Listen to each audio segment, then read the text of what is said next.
अब हम सबसे पहले कल हमने पिछली क्लास में हमने पहला एप्लीकेशन देखा था डायमेंशनल एनालिसिस का, that was to check correctness of any physical expression. ठीक है, कि कोई फिजिकल एक्सप्रेशन सही है या गलत है उसको चेक करना हमारा पहला एप्लीकेशन था। ठीक है, इतनी बात। मैंने एक बात और बोली थी कि हम during checking of physical expression सिर्फ ये चेक कर पाते हैं कि एक्सप्रेशन डायमेंशनली करेक्ट है या नहीं है। मैथमेटिकली वो करेक्ट हो भी सकता है और नहीं भी हो सकता है। तो ये भी एक लिमिटेशन थी। क्या लिमिटेशन थी डायमेंशनल एनालिसिस की? कि we can only check correctness of physical expression dimensionally, not mathematically. Clear है? अब हम अगला एप्लीकेशन लेते हैं। अगला एप्लीकेशन क्या है? Application number 2, to derive any physical expression।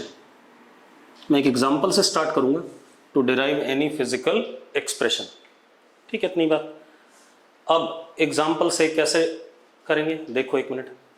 मुझे क्या क्वेश्चन दिया गया कि in a simple pendulum, question है in a simple pendulum. Simple pendulum आप सबको पता होगा कैसे, मैं आपको बता दूं। मेरे पास सपोज ये एक रस्सी है, धागा है, ठीक है, इसके नीचे एक बॉब लटका दिया हमने और मैं इसको हल्का सा डिस्प्लेस करूं तो ऐसे ऐसे क्या करेगा? ऑसिलेट करेगा। ठीक है, तो in a simple pendulum time period of oscillation, कि कितने टाइम पीरियड बाद वो एक कंप्लीट ऑसिलेशन कर रहा है। Time period of oscillation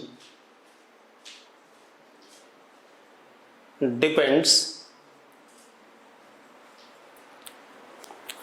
on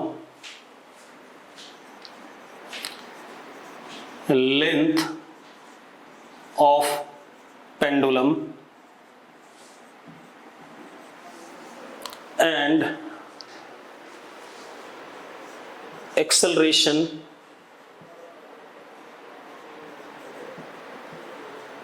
due to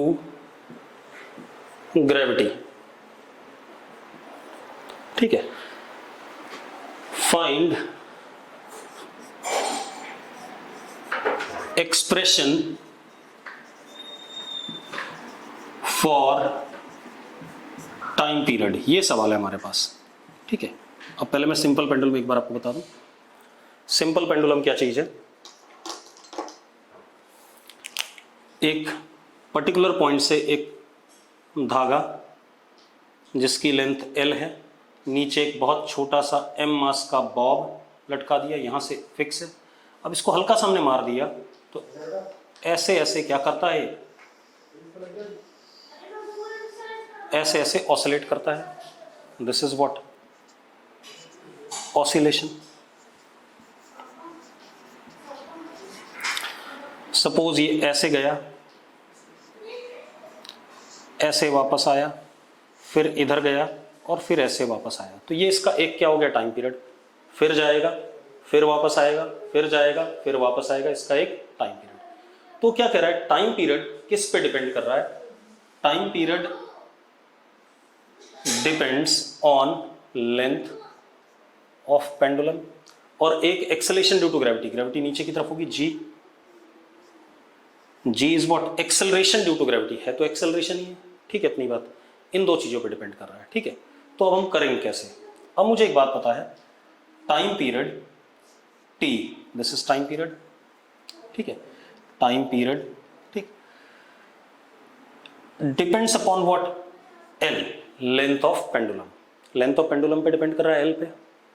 अब एल के डायरेक्टली प्रोपोर्शनल है, इनवर्सली प्रोपोर्शनल है, एल स्क्वायर के प्रोपोर्शनल है, ये अभी हमें नहीं पता है। तो हमने मान लिया time period depends upon L की पावर ए, लेंथ की पावर ए, 1 2 3 4 -1 -1/2 जो भी आना होगा आ जाएगा। ठीक है, इतनी मतलब अभी जब हम सॉल्व करेंगे। Time period also depends upon acceleration due to gravity, g. अब g directly proportional to g, inversely proportional to g, g square, 1/g², ये भी अभी हमें नहीं पता है, तो इसकी पावर हमने क्या मान ली, b मान ली। ठीक है, इतनी बात। तो अब हम क्या कह सकते हैं कि time period is proportional to l की पावर a g की पावर b, ये हम कह सकते हैं, कोई इशू नहीं इसमें। ठीक है, इन दोनों चीजों पे डिपेंड कर रहा है। l पे कैसे डिपेंड कर रहा है वो अभी आ जाएगा जब कैलकुलेट करेंगे, पावर आ जाएगी उसकी। g पे कैसे डिपेंड कर रहा है तो उसकी पावर अभी आ जाएगी कैलकुलेट करने पे, तो हमें फॉर्मूला मिल जाएगा। ठीक है, इतनी बात। चलो अब एक चीज और पता है हमें कि लेफ्ट हैंड साइड और राइट हैंड साइड दोनों के डायमेंशन सेम होनी चाहिए, तभी फिजिकल एक्सप्रेशन क्या है, करेक्ट है according to principle of homogeneity. तो from principle of homogeneity, from principle of homogeneity, dimension on LHS is equal to dimension of RHS। ठीक है, इतनी बात। अब जरा कर लेते हैं इसे। ठीक है, इधर कर लेते हैं। तो अगर हम LHS देखें तो that is time period. Time की डायमेंशन क्या होती है, चलो पहले दोबारा लिख देता हूं। Time period is proportional to L की पावर A G की पावर B। ठीक है, प्रोपोर्शनैलिटी भी बाद में हटाएंगे, पहले ऐसे यार हटा देते हैं। Time period is equal to some constant. कैसा कांस्टेंट, न्यूमेरिक कांस्टेंट। कैसा, न्यूमेरिक कांस्टेंट, नंबर है बेटा ये। और मैंने आपको पढ़ाया हुआ है कोई भी नंबर क्या होता है, हमेशा डायमेंशन लेस, ये बता रखा मैंने, नंबर हमेशा डायमेंशन लेस होता है। तो मैंने प्रोपोर्शनैलिटी हटा के नंबर डाल दिया है, कोई आ जाएगा अपने आप, बाद में देखेंगे। L की पावर A G की पावर B, ऐसा कुछ हो गया। अब लेफ्ट हैंड साइड का डायमेंशन राइट हैंड साइड के बराबर है, तो लेफ्ट हैंड साइड क्या टाइम है, तो T, और T है सिर्फ, तो T की power 1 is equal to some number, it is what, dimensionless, तो इससे कोई मतलब नहीं डायमेंशन से। L और उसकी पावर क्या, A, G is what, acceleration. G क्या है, एक्सेलरेशन ड्यू टू ग्रेविटी। तो अगर G acceleration due to gravity है तो एक्सेलरेशन का डायमेंशन में पता है, G का डायमेंशन क्या होगा, L-T-2। हमने पढ़ा हुआ एक्सेलरेशन का डायमेंशन L-T-2। तो G का डायमेंशन क्या हो गया, L-T-2, और इसकी पावर क्या, B। ये आ गया हमारे पास, क्लियर है। अब जरा देखो, T की power 1 is equal to L की पावर A इंटू L की पावर B इंटू T की पावर -2B। ये आ गया कि नहीं आ गया हमारे पास, क्लियर है। अब यहां पर लिख सकते हैं L की पावर 0 T की power 1 is equal to L की पावर A इंटू L की पावर B, कितना, L की पावर A प्लस B,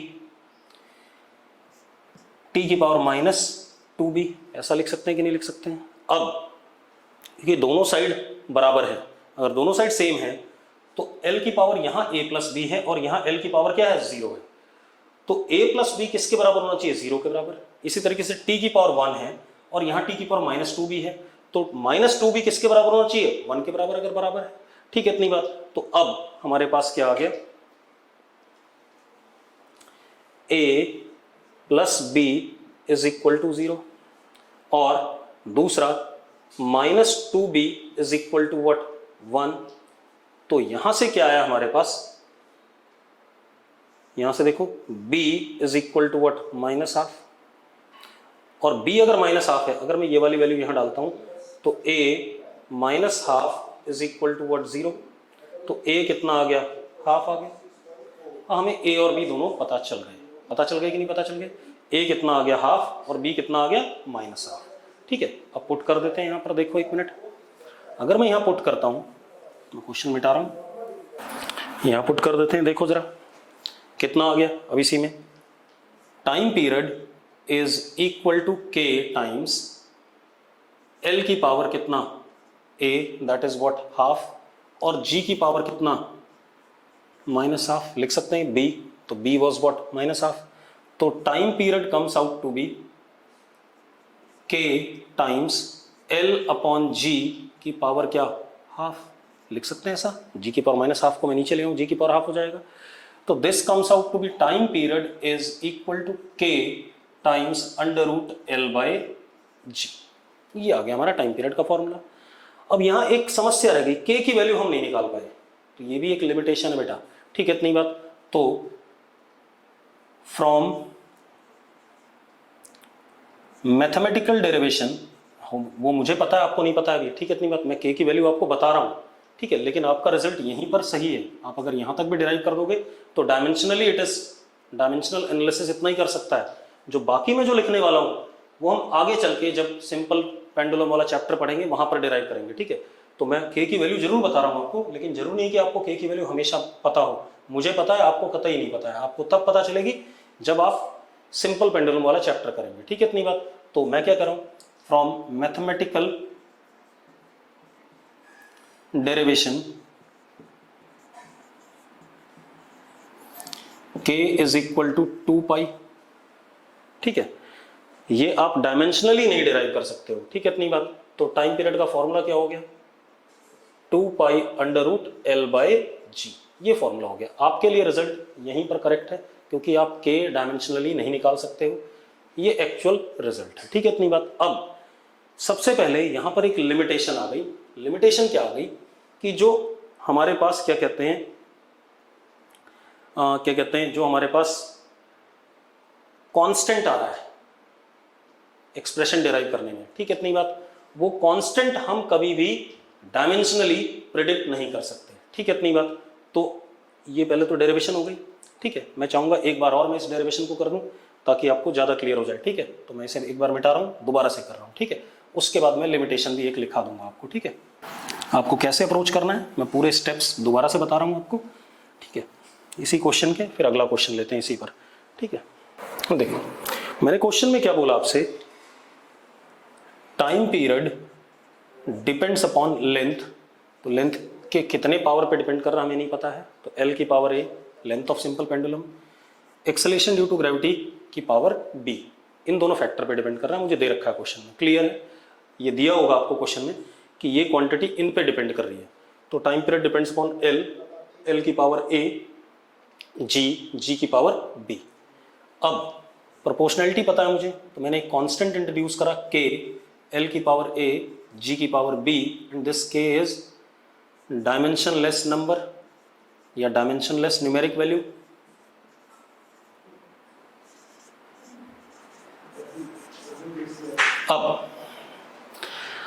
अब फ्रॉम प्रिंसिपल ऑफ होमोजेनिटी, क्योंकि ये चीज टाइम पीरियड इन्हीं दो पे डिपेंड कर रहा है, तो मतलब एक्सप्रेशन डायमेंशनली तो क्या होना चाहिए, करेक्ट होना चाहिए। तो from principle of homogeneity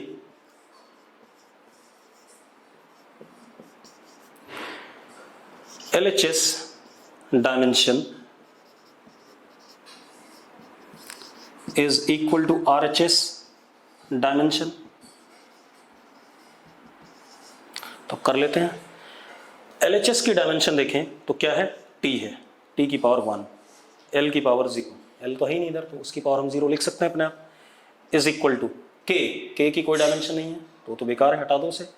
L, L की पावर क्या है, A, G, G is what, acceleration, LT minus 2, और इसकी पावर क्या, B दे रखा है। हमें ये अननोन A और B निकालने थे, वो आ जाएंगे। L की पावर 0, T की power 1 is equal to L की पावर A, L की पावर B, T की पावर माइनस 2B। अब L की पावर A इंटू L की power B is what, L की पावर A प्लस B, तो क्या हो गया, L की power 0, T 1 is equal to L की पावर A प्लस B और T की पावर माइनस 2B। अब अगर ये दोनों बराबर हैं, ठीक है, इतनी बात, तो A प्लस B पावर सबकी सेम, मतलब सेम बेस की पावर क्या होनी चाहिए, सेम होनी चाहिए। A प्लस B किसके बराबर, 0 के, और माइनस 2B किसके बराबर, 1 के। तो B कितना आ गया, माइनस हाफ आ गया, B माइनस हाफ आ गया, यहाँ पुट कर देते हैं, तो A minus half is equal to what, 0, तो A कितना आ गया, हाफ आ गया। आ गया कि नहीं आ गया। अब हमारे पास आ गया, A भी आ गया, B भी आ गया, तो हमारे पास रिजल्ट भी आ गया। Time period is equal to K times L की पावर हाफ जी की पावर माइनस हाफ। तो time period is equal to K L upon G की पावर व्हाट, हाफ, ऐसे हो जाएगा।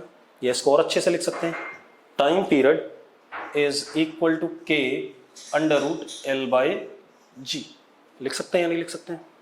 ठीक है, इतनी बात। अब ये आ गया हमारे पास। अब ये अगेन के हमें नहीं पता है। आपका आंसर यहीं तक सही है बेटा, डायमेंशनली आप इतना ही कर सकते हो, इससे ज़्यादा नहीं कर सकते हो।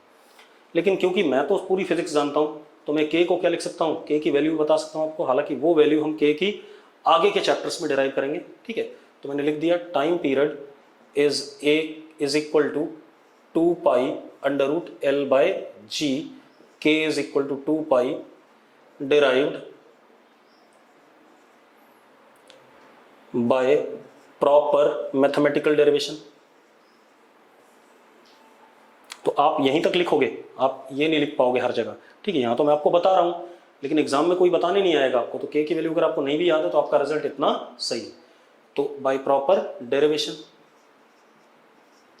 क्योंकि dimensional analysis is not proper derivation, ये ध्यान रखना। ठीक है, तो ये हमारे पास क्या आ गया, इस क्वेश्चन का सॉल्यूशन आ गया। हमने टाइम पीरियड का एक्सप्रेशन डिराइव कर लिया। Time period is equal to 2 pi under root L by g, या time period is equal to some constant under root L by g. अब एक लिमिटेशन और पता चली कि डायमेंशनल एनालिसिस से हम जो प्रोपोर्शनैलिटी कांस्टेंट, जो नंबर आ रहा है डायमेंशनलेस नंबर, प्रोपोर्शनैलिटी कांस्टेंट आ रहा है, उसके बारे में कोई कमेंट नहीं कर पा रहे। मतलब के की वैल्यू के बारे में कोई कमेंट नहीं कर पा रहे। तो लिमिटेशन नंबर 3 आ गई। थर्ड लिमिटेशन क्या है, वी कैन नॉट कमेंट और derive dimensionless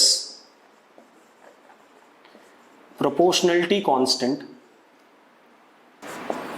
in expression।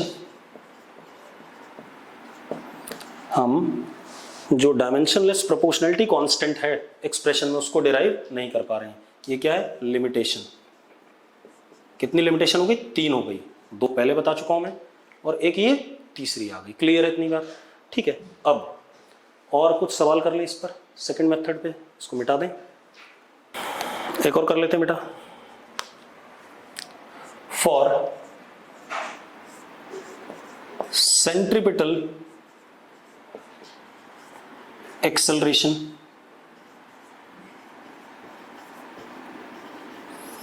Of particle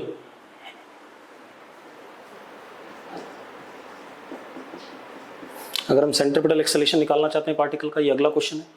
for centripetal acceleration of particle it depends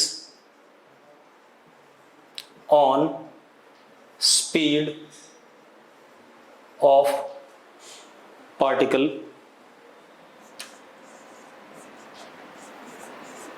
and radius of circle. ये क्वेश्चन है। हमें क्या दिया गया, सेंट्रीपिटल एक्सेलरेशन पार्टिकल का पार्टिकल की स्पीड पर डिपेंड करता है और सर्कल के रेडियस पे डिपेंड करता है। ठीक है, इतनी बात। जिस सर्कल पे वो पार्टिकल चल रहा है, क्योंकि centripetal acceleration is always defined for particle moving on curve path and circle is what type of path, curve path. ठीक है, इतनी बात। तो अब वो बातें बाद में, हमें सिर्फ अभी ये देखना है कि सेंट्रीपिटल एक्सेलरेशन किस पे डिपेंड कर रहा है। एक्सेलरेशन, सेंट्रीपिटल एक्सेलरेशन डिपेंड कर रहा है सिर्फ किस पे, स्पीड पर पार्टिकल की और सर्कल के रेडियस पर। ठीक है, तो acceleration is proportional to speed की पावर a और रेडियस की पावर b, यही बोला गया। This is what acceleration, this is what speed, this is what radius r। ठीक है,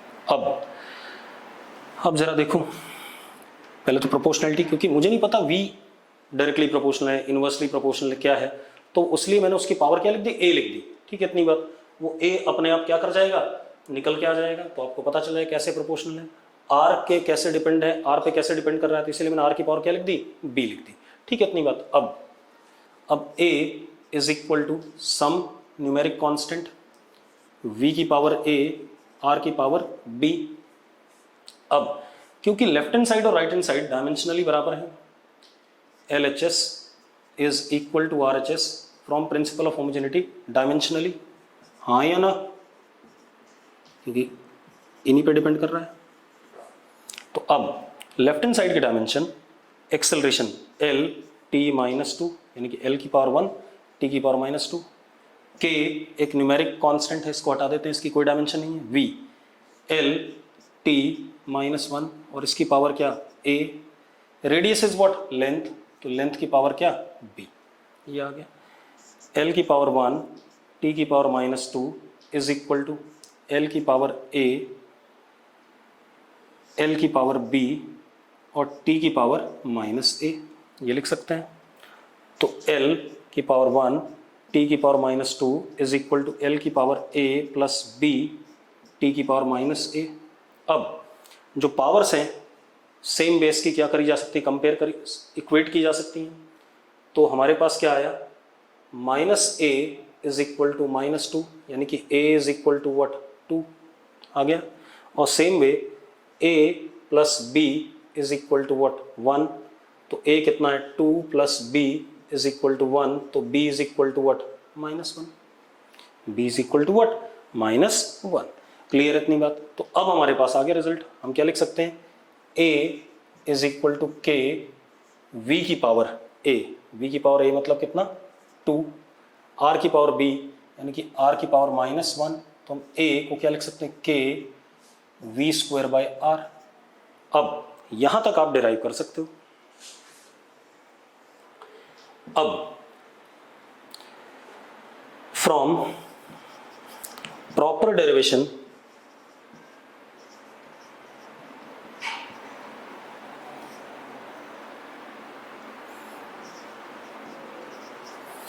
K इज इक्वल टू 1, जब प्रॉपर डेरिवेशन करेंगे K की वैल्यू 1 आ जाएगी। ये वैल्यूज जो मैं बाद में बता रहा हूं K की, वो मुझे पता है बेटा, आपको नहीं पता है, ठीक है। इतनी बात, तो आपका आंसर सिर्फ यहीं तक है, ठीक है।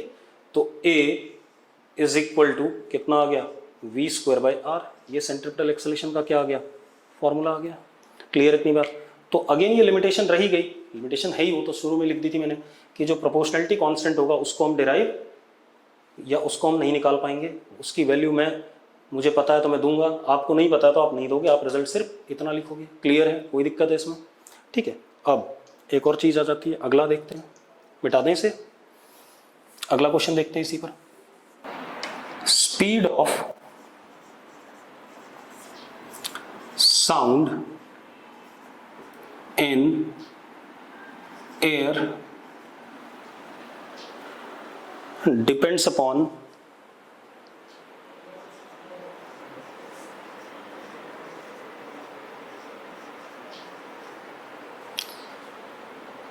bulk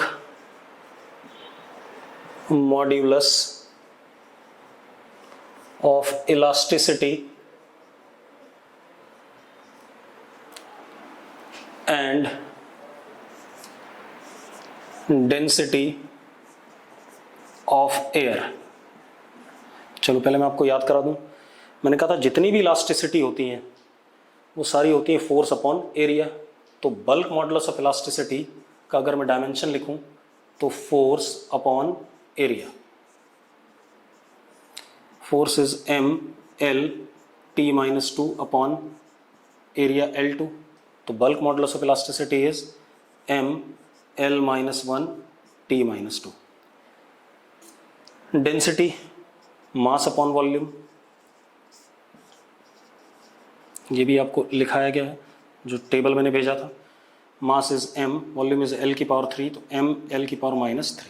अब सवाल कर लेते हैं, speed v depends upon bulk modulus of elasticity की पावर a और डेंसिटी की पावर b, यही दिया गया आपको, ठीक है। इतनी बात, मुझे नहीं पता b के डायरेक्टली प्रोपोर्शनल है, इनवर्सली है b स्क्वायर b क्यूब, तो इसलिए b की पावर a, डेंसिटी की पावर b। अब this is what density and this is bulk modulus of elasticity. Bulk modulus of elasticity को कैपिटल B से डिनोट करते हैं, डेंसिटी को रो से, ठीक है। अब v, अच्छा v is equal to some numeric constant b की पावर a रो की पावर b। अब लेफ्ट हैंड साइड और राइट हैंड साइड की डायमेंशन क्या होगी, सेम होगी from the principle of homogeneity. तो लेफ्ट हैंड साइड की डायमेंशन क्या होगी, एल टी माइनस 1 क्योंकि स्पीड है, is equal to K, dimensionless हटा दो, B, B is M L minus 1 T minus 2 और इसकी पावर ए, डेंसिटी एम एल माइनस 3 की पावर बी। ये आ गया कि नहीं आ गया? अब जरा ढंग से लिख लेते हैं इस बात को। तो लेफ्ट हैंड साइड क्या है, m की पावर 0, l की पावर 1, t की power minus 1 is equal to, जरा देखो, m की पावर a और m की पावर b, l की पावर माइनस a, l की पावर माइनस 3b और t की पावर माइनस 2a। ठीक है, तो m की पावर 0, l की पावर 1, t की power minus 1 is equal to m की power a plus b, l की power minus a minus 3b और t की पावर माइनस 2a। ये आ गया। Now equating powers with the same base, तो क्या क्या आ गया, minus 2a is equal to कितना, माइनस 1। जरा देखो, तो a is equal to what, half, a half आ गया। ठीक है, इतनी बात। अब दूसरा, a plus b is equal to 0, तो half plus b is equal to 0, तो b is equal to minus half. ठीक है, इतनी बात। इसी तरीके से, ठीक है, अगर मैं इससे b निकालता तो भी सेम आता। जरा देखो, minus a minus 3b is equal to what, 1। ठीक है, इतनी बात। अब माइनस 1 हो जाएगा, a की वैल्यू कितनी, हाफ डाल दी है, half plus 3b is equal to minus 1, इधर ले गए इसे, 3b is equal to minus 3/2, 3 से 3 कट गया, तो b comes out to be what, minus 1/2। दोनों से सेम ही आ रहा है, तो आना भी था सेम, कभी भी अलग आ रहा है तो मतलब आपने कुछ ना कुछ गड़बड़ कर दी है। ठीक है, इतनी बात। तो अब हमारे पास क्या आ गया, जरा देखो, यहाँ पर a हमें पता है हाफ, b हमें पता है कितना, माइनस हाफ, तो v comes out to be k, b की पावर हाफ, रो की पावर माइनस हाफ। तो speed of sound in air is k times under root b upon rho. भाई इसको आप क्या लिख सकते हो, इसको लिख सकते हो k b अपॉन रो की पावर व्हाट, हाफ लिख सकते थे, तो इसको ऐसे लिख दिया। अब प्रॉपर डेरिवेशन, ये आपका रिजल्ट आ गया फाइनल, आपके हिसाब से ये आ गया। अगर प्रॉपर डेरिवेशन करेंगे then k is equal to 1 proper derivation में, तो v comes out to be what, under root b by rho. अब मैंने आपको 3 एग्जाम्पल करा दिए। ठीक है, इतनी बात क्लियर है। ठीक, एक आधा एग्जाम्पल और कराऊंगा, उसके बाद फिर बेटा हम क्या कहते हैं, तीसरे एप्लीकेशन पे जाएंगे, लास्ट वाले एप्लीकेशन पे। ठीक है, मिटा दूं जरा इसे। और मैंने एक लिमिटेशन भी बताई आपको कि हम जो प्रोपोर्शनलिटी कांस्टेंट है, न्यूमेरिक वैल्यू, उसकी वैल्यू हम डायमेंशनल एनालिसिस से नहीं बता सकते। ठीक है, एक आधा क्वेश्चन और कर लेते हैं। अगला क्वेश्चन देखो बेटा, force of thrust due to liquid on any surface, मतलब लिक्विड जब फ्लो करके आ रहा होता है तो किसी सरफेस पे कितना फोर्स लगा रहा है। जैसे अगर फायर ब्रिगेड के होस पाइप से पानी जब फेंका जाता है और आपके ऊपर पड़े तो आपके ऊपर क्या लगता है, फोर्स लगता है। तो that force of thrust due to liquid on any surface depends on density of liquid. दूसरा, area of cross section of surface.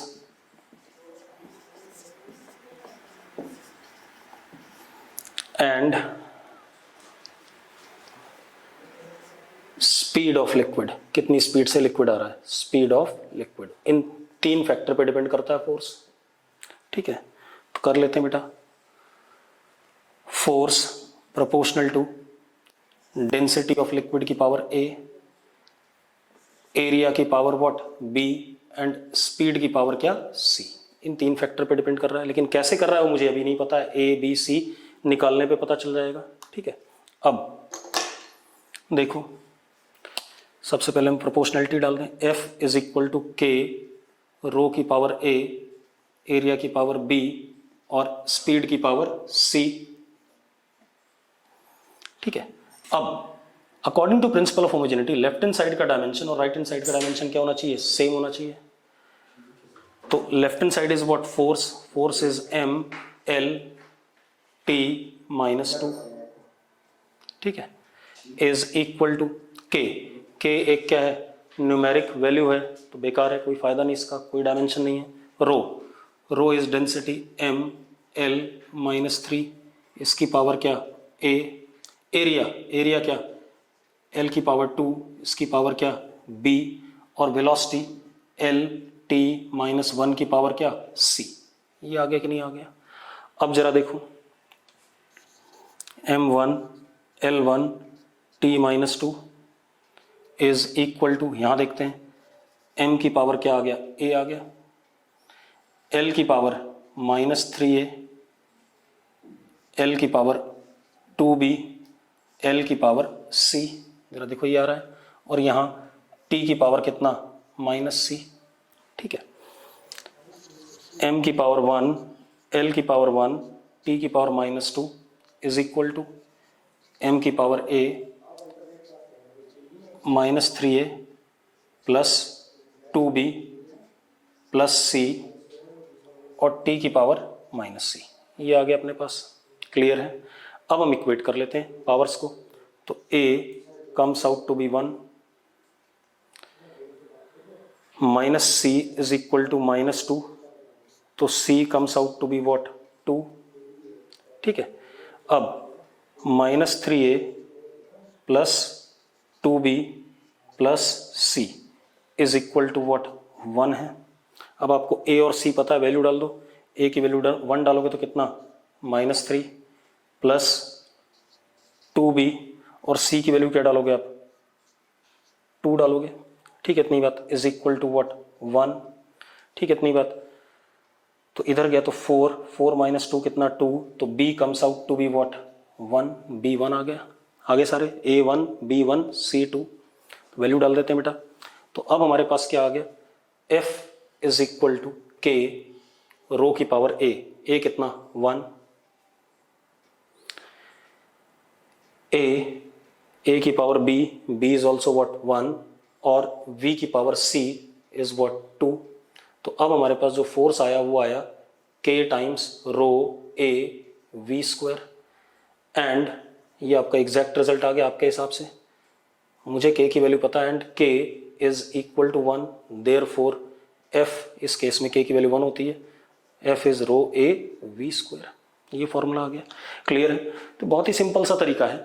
ठीक है, इतनी बात, ये चीजें आ गई। ठीक है, अब चलो अब देखते हैं जरा अगली लिमिटेशन हमारे पास क्या दिख रही है।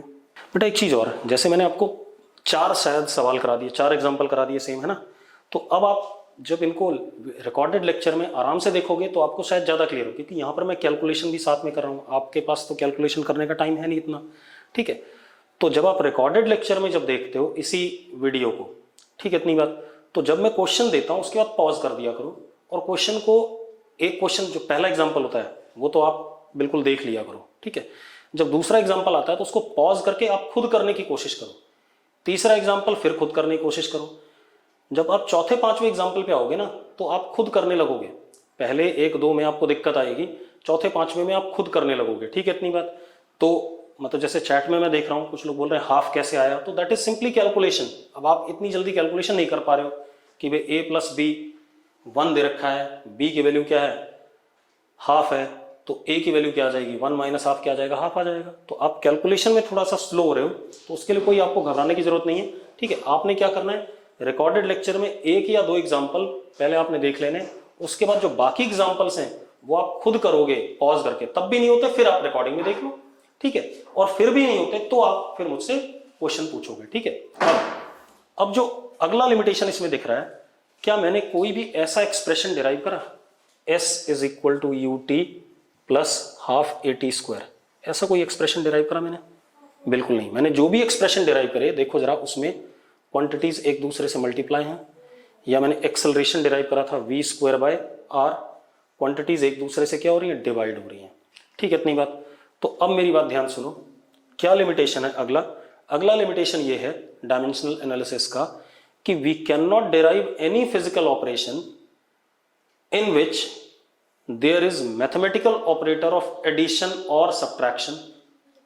ठीक है, मतलब कोई भी ऐसा एक्सप्रेशन हम डिराइव नहीं कर सकते जिसमें मैथमेटिकल ऑपरेटर किसका आ जाए, एडिशन या सब्ट्रैक्शन का आ जाए, या कोई मैथमेटिकल फंक्शन आ जाए, साइन, लॉग, ठीक है, या सम नंबर की पावर समथिंग, ऐसे एक्सप्रेशन को हम डिराइव नहीं कर सकते। तो लिमिटेशन मैं लिख रहा हूं, फिर बता देता हूं आपको एग्जांपल्स उसके कि कौन से हम डिराइव नहीं कर सकते। इसके बाद मैं एक क्वेश्चन दूंगा, वो आप लोग ट्राई करोगे, ठीक है, इतनी बात, और मैं 4 मिनट बाद या 3 मिनट बाद उसका सॉल्यूशन चैट बॉक्स में देखना चाहूंगा। ठीक है, पहले मैं लिमिटेशन लिख दूं, फिर ऐसा करते हैं। देखो लिमिटेशन क्या है, चौथी, we can not derive any physical expression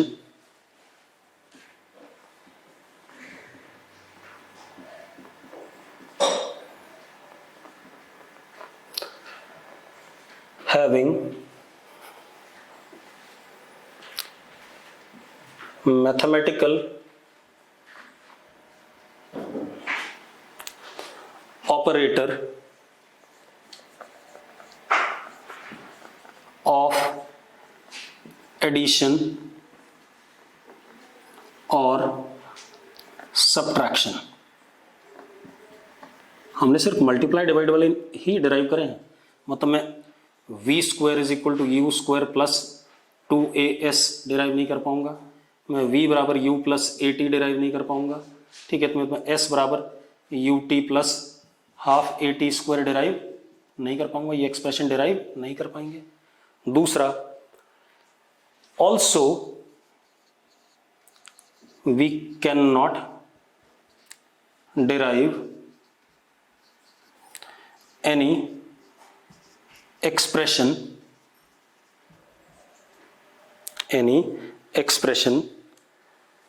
having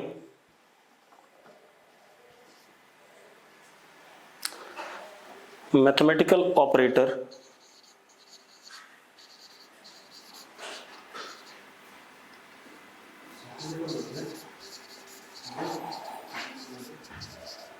such as trigonometric ratio, कहीं पे ट्रिग्नोमेट्री साइन कॉस थीटा मारी हो, ट्रिग्नोमेट्रिक रेशियो, और क्या कहते हैं, एक्सपोनेंशियल फंक्शन,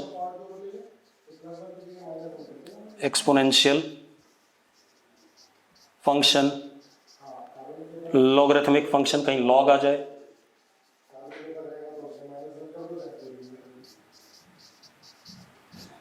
एटसेट्रा, ऐसे एक्सप्रेशन भी हम डिराइव नहीं कर सकते। क्लियर इतनी बात? तो लिमिटेशन नंबर क्या आ गई, 4 आ गई। ठीक है, इतनी बात। अब मैं एक क्वेश्चन दे रहा हूं, आप लोग करोगे। ठीक है, इतनी बात। मैं इसका भी एग्जांपल देता हूं, जैसे P pressure is equal to P naught 2 की पावर माइनस a x।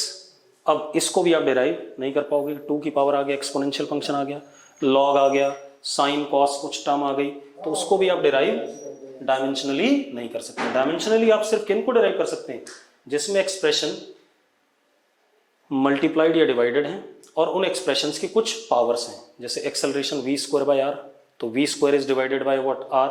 ठीक है, या क्या कहते हैं, time period is equal to under root L by G, तो l की power half divided by g की पावर हाफ। ठीक है, तो ऐसे एक्सप्रेशंस को आप डिराइव कर सकते हो। ठीक है, इतनी बात। लेकिन जिनमें भी प्लस साइन या माइनस साइन आ जाए बीच में, या एक्सपोनेंट आ जाए, या लॉग आ जाए, या साइन कॉस आ जाए, उनको आप डिराइव नहीं कर सकते। क्लियर है? अब एक क्वेश्चन और दे रहा हूं आपको।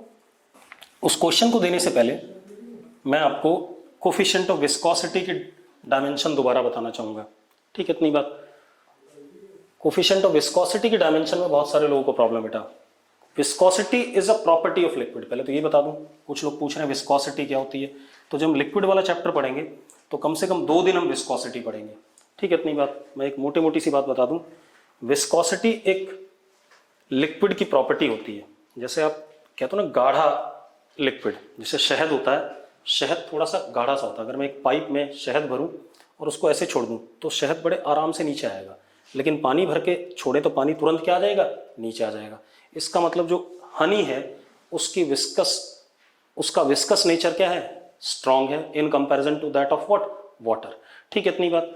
तो विस्कोसिटी की जो डायमेंशन होती है, कोफिशिएंट ऑफ विस्कोसिटी को डिनोट नीटा से करते हैं, it is m l-1 t-1। अभी तो आपको ये याद रखनी है, ठीक है। इतनी बात। अब मेरा सवाल क्या है, force on any sphere in liquid, कैसा force, viscous force on any sphere in liquid depends on speed of sphere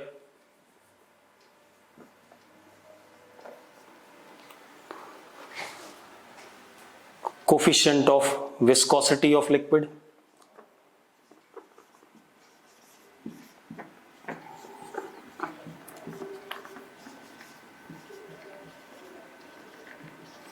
and radius of sphere, and radius of sphere, मैं ये कह रहा हूं, ठीक है। अब मैं थोड़ा सा सवाल आपको करके दिखा देता हूं, बाकी आप करोगे, ठीक है। मैंने कहा फोर्स इज प्रोपोर्शनल टू, किस पे डिपेंड कर रही है, एक तो स्पीड की पावर a, विस्कोसिटी की पावर b और रेडियस की पावर c। तो F is equal to k, k is some numeric constant, v की पावर a, नीटा की पावर b, रेडियस की पावर c। अब आपको मैं 3 मिनट का टाइम दे रहा हूं, आप a b c निकालो और फोर्स निकालो क्विकली। तो कुछ लोगों ने इसको कैलकुलेट कर दिया है, ए बी सी की वैल्यू 1 बता रहे हैं, वेरी गुड, ठीक है। चलो देखते हैं भाई, मैं कर देता हूं। F left hand side m l t-2, right hand side देखो k एक डायमेंशनलेस है, उसको हटा दो, l t-1 की पावर a वेलोसिटी हो गया, coefficient of viscosity m l-1 t-1 की power what, b, and r is what, length की पावर व्हाट, c। तो जरा देखो क्या हो गया, m की पावर 1, l की पावर 1, t की पावर -2। इधर देखो m की पावर b, l की पावर a, l की पावर -b, l की power -c, sorry plus c। तो l की power a -b plus c, ये आ गया, और t की पावर -a यहां से और यहां से -b, ये आ गया। अब अगर हम पावर्स कंपेयर करें बेटा, तो पावर्स कंपेयर करते हैं तो b इज इक्वल टू 1, इसको कंपेयर करते हैं इसको और उधर उससे, तो क्या आ जाएगा, -a -b is equal to what, -2, ठीक है। अब b की वैल्यू मैंने 1 डाल दी, तो a इज ऑल्सो व्हाट, 1, ठीक है। इतनी बात। अब a -b plus c is equal to what, 1, a is 1, b is 1, तो 1 - 1 plus c is equal to 1, तो c किसके बराबर आ गया, 1 के बराबर आ गया।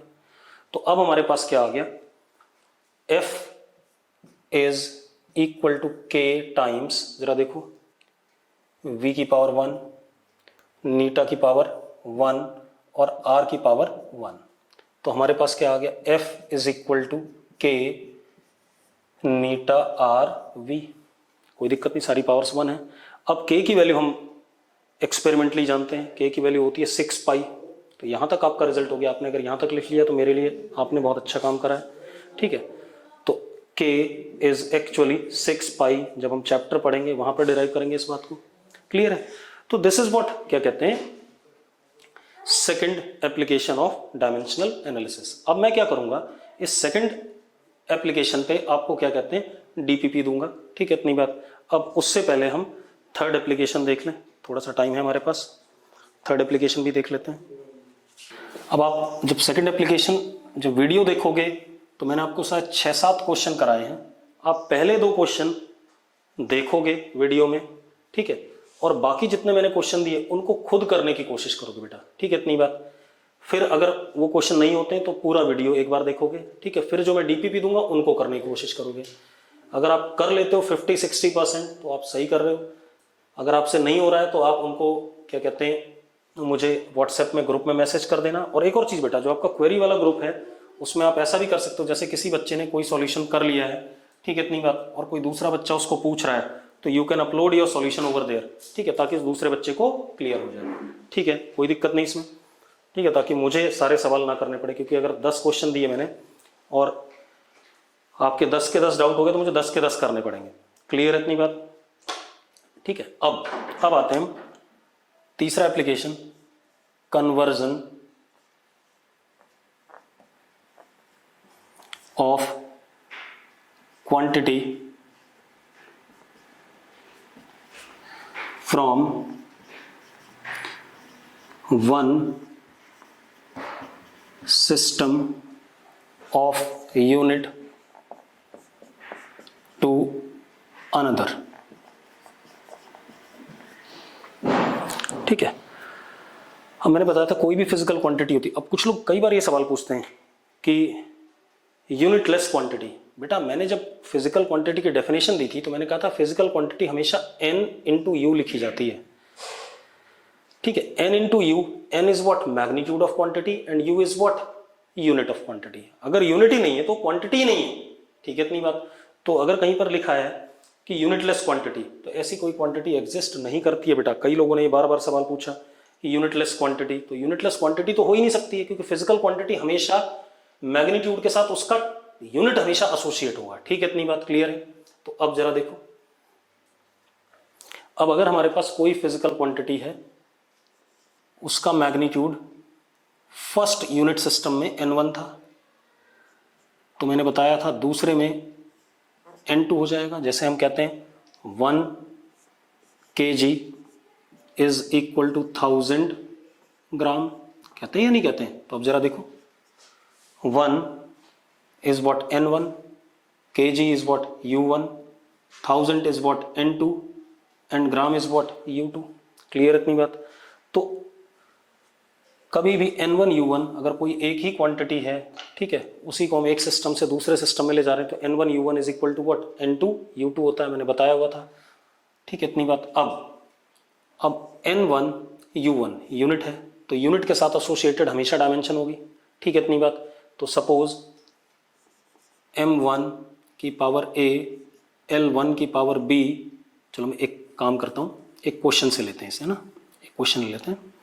मैंने कहा 1 newton is equal to x dynes, दोनों फोर्स हैं, ये SI और ये क्या CGS कन्वर्जन है, ये n1 है, ये u1 है, ये n2 है, ये u2 है। क्लियर है? चलो 1 न्यूटन इज व्हाट फोर्स, तो इसकी डायमेंशन कितनी m l t माइनस 2। बस मैंने m1 l1 t1 क्यों लिखा? क्योंकि न्यूटन जब लूंगा तो मास किलोग्राम होगा, लेंथ मीटर होगी, टाइम सेकंड होगा, ठीक है। इसी तरीके से x m l t minus 2, लेकिन m2 l2 t2 क्यों? m यहां ग्राम होगा, l सेंटीमीटर होगा, t क्या होगा यहाँ सेकंड होगा, ठीक है, इतनी बात। अब 1 m1 अपॉन m2, इसको हम अगली क्लास में और डिटेल में लेंगे, ठीक है। L1 upon L2, T1 upon T2 की power minus 2 is equal to what x, ये आ गया। अब जरा देखो 1 m1 क्या है किलोग्राम, तो किलोग्राम 1000 के बराबर होता है, और ये m2 क्या है ग्राम है, तो क्या हो गया 1000 ग्राम, और ये कितना 1 ग्राम, या पहले किलोग्राम ही लिख दूं, कोई दिक्कत तो नहीं है, पहले लिख देता हूँ kilogram. 1 kilogram upon 1 gram, 1 metre upon 1 centimetre, 1 second upon 1 second, यही हो गया। जो स्टैंडर्ड यूनिट्स हैं सिस्टम में वो लिख दी जाती हैं। अब जरा देखो 1 यहाँ पर कितना 1000 ग्राम अपॉन 1 ग्राम, ग्राम से ग्राम कट गया। 1 metre 100 centimetre upon 1 centimetre, centimetre से सेंटीमीटर कट गया। सेकंड से सेकंड कट गया, कोई फर्क नहीं पड़ा। Is equal to what x, तो x किसके बराबर आ गया? ठीक है, इतनी बात। तो कितना आ गया 1 2 3 4 5, ठीक है। तो x इज इक्वल टू 10 की पावर 5, ठीक है। इतनी बात। तो हम क्या कह सकते हैं 1 newton is equal to what 10 की पावर 5 डायन्स। इस तरीके से करेंगे। इसके मैं और भी एग्जांपल्स अगली क्लास में कराऊंगा आपको, ठीक है। इतनी बात। तो अब मैं आज का लेक्चर यहीं रुकूंगा। कन्वर्जन वाले के मैं आपको डीपीपी में क्वेश्चन नहीं दूंगा, मैं सिर्फ किसके दूंगा, डिराइव करने के। कन्वर्जन वाले के क्वेश्चंस आपको डीपीपी में अगली क्लास में मिलेंगे, जब अगली क्लास में हम इसको डिस्कस कर लेंगे प्रॉपर्ली। मैंने एक ही एग्जांपल कराया है, ठीक है। तो आप इससे घबराना मत कि कन्वर्जन एक बार और बता दो, कन्वर्जन मैं आपको अगली क्लास में फिर बताऊंगा। क्लियर है? ठीक है। चलो अब हम मीटिंग बंद कर रहे हैं, ठीक है। अगली क्लास आपकी बता दी जाएगी आपको।